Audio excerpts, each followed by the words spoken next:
The Lakers defense let me down on my birthday. Still on a 9-4 run. Let's talk some more basketball.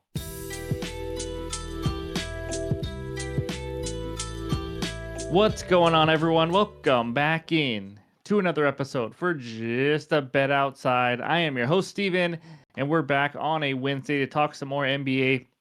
Yesterday was an unfortunate 1-3 day. We hit our only one unit play, though. Still on a 9-4 run. We're so close to another winning day. We'll talk about that in the recap in a little bit. Just want to first say thank you to everyone for the birthday wishes and all the kind words. That was awesome to read. I've gone through all of them. I have not had a chance to reply to every single one, but this community is awesome. Appreciate all that. Quick reminder, we are going live tonight on YouTube, 8:30 p.m. Eastern. We're going to talk the National League Central, break down every team, give futures bets, predictions, things like that. Come join us. That's why we're doing a live video. We want to interact with you guys, so hopefully you guys can make it. But name that player announcement, the answer from yesterday, it was Tayshaun Prince. I didn't get to see who exactly got it right, but I think only a few of you got it right. And that was the answer. So I just want to point that out. But before we get into anything, as you guys know, any graphics you see in this video are from an app called OUTLIER. It's the best betting research tool on the market today. It's been a huge help and why we've had such a successful season. Click that link below. You get a 7-day free trial. I am losing my voice. I don't know what's going on. I guess this is what happens when you get older. But either way, dad joke. It's time to get into it. So here we go. Last week, my obese parrot died. Fortunately, it was a huge weight off my shoulders. All right. In this video, we're going to recap that day yesterday, and then we're going to talk defenses versus the small forward position. And then because it's Wednesday, we're going to talk the G's of threes. And then, of course, we'll give you our best bets and finish it up with the recap. So hit that like button if you haven't already. Leave a comment below to help this channel continue to grow. If you have any time at all, watch this video all the way through. That really does help the algorithm. I would appreciate every single one of you that does it. And then if you're new to the channel, hit that subscribe button. We're on our way to 40,000 subscribers. It's been a wild journey in year 3 now on the channel, but that's what we got. Let's get it rolling. And that means it's recap time.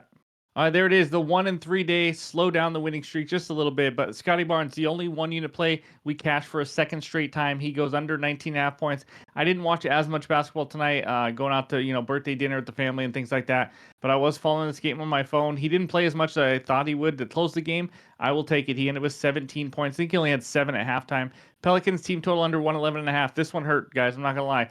The terrible second quarter put us in a hole. But then you know what? The Lakers lock them down. They have 102 with like 4 or 5 minutes left. The live team total was 111.5. I mean, we were right there again, and it looked like they were going to get locked down. But guess what? A blowout happens. Bronny James and these backups come in and just give up easy bucket after easy bucket. That's why I don't do many team totals. At the end of games, when you need them to play defense or not play defense, whatever it is, you don't know who's going to be in. The starters, backups. So, unfortunately, it blew it, but that second quarter did not help either. Zion Williamson went absolutely nuts. Nick Claxton over 20.5 PRAs, did not watch the game. He had over half of that at halftime. I know that. And he didn't do much the second half as he got blown out. Claxton worries me. I may not ever bet him again this year. But Brook Lopez, over 13.5 points. The volume was there. This one I would do 100 out of 100 times. If I know he's going to take 14 shots, you do it. I mean, he ended with 13, lost on the hook with 14 shots. I mean, he shot 5 of 14. Nothing more I can do there. You know, what it is.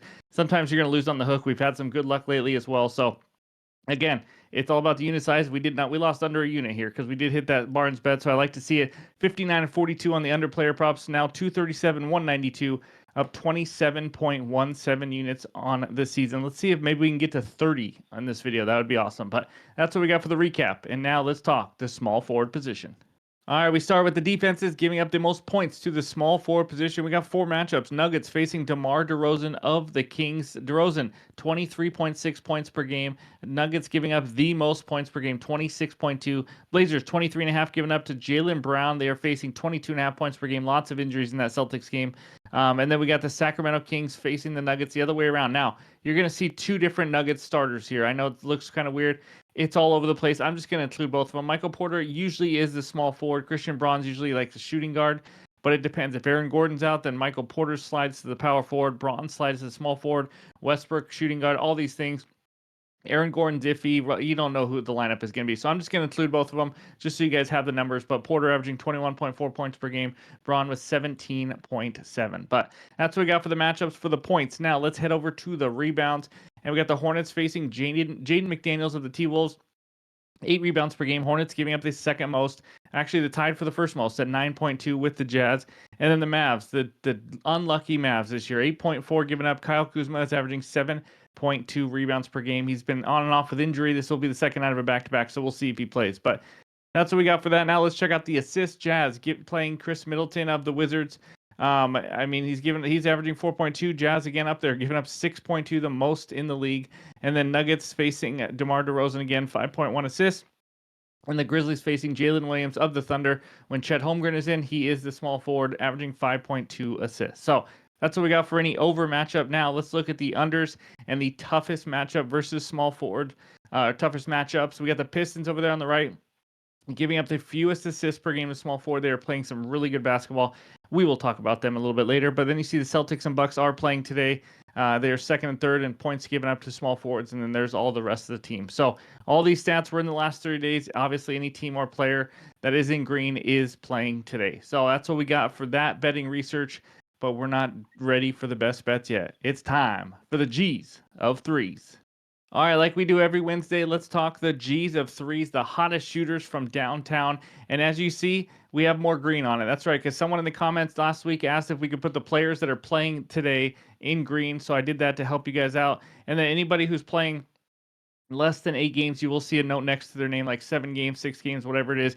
And then over there on the right side, you see the teams giving up the highest 3-point percentage to their opponents in the last 8 games as well. Again, these are all shooters taking 40 or more 3-pointers and shooting 40% or better to make the list. But as you can see here, Malik Beasley been a shooter all year, but Jamal Murray, 34 for 63, 54% from 3-point range. That is not too shabby. And then Zach LaVine for the Kings, shooting pretty well over there in his new jersey, 28 for 60, 46.7%, so on and so on, all the way down to Jalen Williams. So that's page 1. Take a screenshot now. Let's go to page 2. And we got Jalen Wells, the rookie, shooting 40.8% up there. And then Nickeil Alexander-Walker is playing today. As you can see, shooting 41.3%, even though he let us down not too long ago. But then we got Kispert shooting the ball really well. How about DeAndre Hunter? Been a great addition for that Cavaliers team. 25 for 42, 50.5%. And then SGA, the man, the myth, the legend down there, shooting 50% at 20 for 40. And then over there on the right, as you see, the Clippers giving up the highest percentage. Suns, Hawks, Hornets, all the way down to the Bulls and Sixers. So, again, hopefully these help you out with some 3-point props, maybe some points props, whatever it is. Just another thing we want to do to try to help out with your own research. So, that's all we got. It is now time for the best bets. All right, this first one takes us out to LA where the Clippers host the Detroit Pistons. Pistons minus 3.5. Total in this one is 219.5. I'm going to take that spread. My best bet, first one of the day, is Pistons minus 3.5. Minus 115 on Bet365 is a half unit play for me. So I'm late to the Detroit party, that's for sure, because they are absolutely rolling lately. Let's talk the spot first for these teams. Clippers just finished their longest road trip of the entire season, 8 games last night. They are 3-9 straight up this year on back-to-backs. It's not been pretty. This will also be their 3rd game in 4 days, 4th game in 6 days. Pistons just coming off a regular off day yesterday after they played in Utah. So much better spot here for Detroit. Last 10 games, not even been close. Detroit, if you don't know, is an insane 9-1. 2nd best net rating in the NBA, behind only the Cleveland Cavaliers in the last 10 games. And it's all thanks to their number 1 defensive rating in the last 10. Their number 1 defense, holding opponents to an average of 108.5 points per game. This includes wins over the Clippers. This same Clippers team by 9, beat the Celtics by 20, and beat some other weak teams. There was some weak teams, I'm not going to lie, but when they played the weak teams, they did what they had to do. They beat the Bulls by 40 and 18, beat the Spurs by 15, beat the Nets by 21, beat the Jazz by 28. Again, that's not a bad resume when you also beat the Clippers by 9 and the Celtics by 20. They're allowing the 4th fewest points in the paint. They're just absolutely locked down right now on defense. Love what I'm seeing. They're a really fun team to watch right now. Clippers last 10, 5-5, 14th net rating, just extremely average. And it's because their defense has fallen off. It's one of the better ones early in the season. They have the 17th best defensive rating last 10 games. You just saw them struggle a little bit against Phoenix, especially in that 4th quarter. I don't even know who ended up winning on that one, but it was close. They seem to struggle against any decent team, though. They lost to the Lakers 3 times since February 1st. Lost to these same Pistons team, like we talked about. Lost by 18 and lost by 7 to the Pacers in 2 games. Played the Bucks, lost by 6. Played the Raptors. I mean, they played decent. They're not even that good of a team. Lost by 7 to them. They even struggled with the Suns, as we just saw last night. Their only decent win lately was against Memphis. And let's face it, they're not playing good basketball right now. So on top of all that, Norman Powell is out for the Clippers. Clips are 5-9 with Powell out this season, or 5-10 or 6-9, depending on what happened last night against the Suns. But To me, the Pistons are just flat out the better team right now. Much better scheduling spot. Clippers also without Norman Powell. Give me Detroit Rock City -3.5 as my first best bet. All right, this next one takes us out to Denver, Colorado, where the Nuggets host the Sacramento Kings. Nuggets -6. Total in this one, 236.5. I'm going with a bet I did last time he faced the Kings. Give me Nikola Jokic over 22.5 rebounds plus assists, -130 on DraftKings. This is a 1-unit play for me here. Like I said, we made this exact same bet the last time Jokic faced the Sacramento Kings. All he did was have a historic game, go for 22 rebounds and 17 dimes. It was absolutely unbelievable. Sabonis is out. It's going to be a little different look for Sacramento, but J-Val does not worry me much. But let's talk some Jokic numbers. He's over this line now in 7 straight games. He has 24 plus RAs in 5 of the last 7, averaging a silly 21 rebound chances per game in the last 7 and 19.2 potential assists in the last 7. It's just ridiculous. He's actually averaged 2 more RAs per game the last 10 with Aaron Gordon out of the lineup. He is questionable to play, but either way, I still like it. Matchup here, the Kings, they've been average lately versus centers for rebounds and assists. It's also been kind of an easier schedule against some centers, but let's still talk some recent centers versus the Kings. Baby Jokic, Alperen Şengün had 15 RAs versus J-Val when he was playing. Walker Kessler, how about 19 RAs? He only averages 13. Nurkic, 12 in only 26 minutes. Draymond had 17 RAs in 28 minutes. We know Jokic is better than every single one of those players. It's not even close. I know it's Jonas Valanciunas here, but it really does not mean much for me.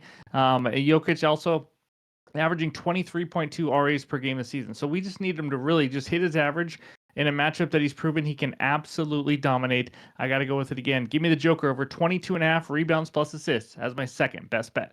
All right, this third one takes us out to Boston, where the Celtics host the Portland Trailblazers. Celtics -10.5. Total in this one, 225. No, I'm not going Portland on the money line. Give me Denny Avdia over 9.5 rebounds plus assists. Plus 100. I got this on Bet365. This is a 1-unit play as well. He's had some monster games in the RA categories this year, but let's talk some numbers. Without DeAndre Ayton, who is out, and Jeremy Grant, which looks like he is not going to play as well. He's over this in 3 or 4 games. Small sample size. He even had 2 games where he had 17 and 22 RAs, which is insane. With them off the floor, he's averaging 24.7 potential RAs. Even if he just gets 50%, guys, we're talking 12 or 13, way over this line. But this comes down to minutes also. When Avdia gets minutes, he performs. With 30-plus minutes this year, as you can see by this outlier screenshot, he's over in 20 of 24 games, averaging 13.29 RAs per game. He's played over 30 minutes in 4 of the last 6. With these injuries they've had, I think he's going to get near that 30 minutes mark, and I think this game could be a little more, could be somewhat competitive. At least that's the hope here, because let's talk about this matchup. Obviously, Boston, tougher matchup for rebounds and assists for Avdia, but they're banged up. This is not the normal Boston Celtics. Porzingis out. Drew Holiday will be out. Jaylen Brown now sick, questionable. Jason Tatum questionable. Derek White questionable. If you don't know, that's their whole starting 5. I mean, so the matchup here and the numbers don't mean as much to me when you're missing so many guys. And this is the first night of a back-to-back for Boston, so they may decide to sit just Jaylen Brown, or even if it's one of those 3, you're going to get 3 starters out and 3 backups in. So when guys like Peyton Pritchard and other guys have to play more, it doesn't really bother me as much for the matchup. Recent forwards versus Boston too. Christian Braun had 9 RAs. Denny Avdia is a better rebound and assist guy than him. Porter had 7 also in that game. Evan Mobley, 15 RAs. Max Strus also had 6 in that game within 21 minutes. Tobias Harris, 11 RAs. Asar Thompson had 8 in that game as well. RJ Barrett, 11 RAs, and Scotty Barnes also had 9. So they're giving it up to forwards lately. And that's what I like to see. Obviously, like I mentioned before, the blowout is the worry.